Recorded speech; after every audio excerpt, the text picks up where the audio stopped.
Vocês entenderam o que é o coração de Deus? Naquela tapera velha que o tempo já destroçou, morou Zé Tuca, um pretinho, valente trabalhador. Foi o maior violeiro que Deus no mundo botou.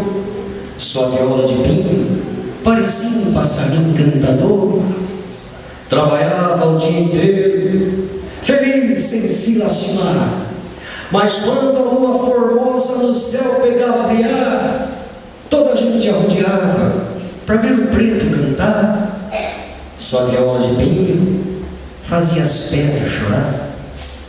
Acontece que a Carolina, cabocla espírito de cão, bonita como a sereia, oh, que mulher tentação, para judiar do pretinho, fingiu-lhe ter afeição, querendo, que nem criança, brincar com seu coração.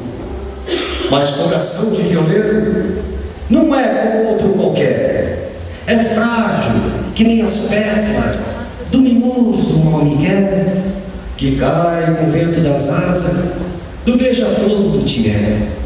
Perde a vida quando a abelha vem para lhe roubar o mel. Por isso, o pobre Zé Tuca, magoado pela traição, não podendo mais aguentar no peito a grande paixão, agarrado na viola e debruçado no chão, foi encontrado com um punhal cravado no seu coração.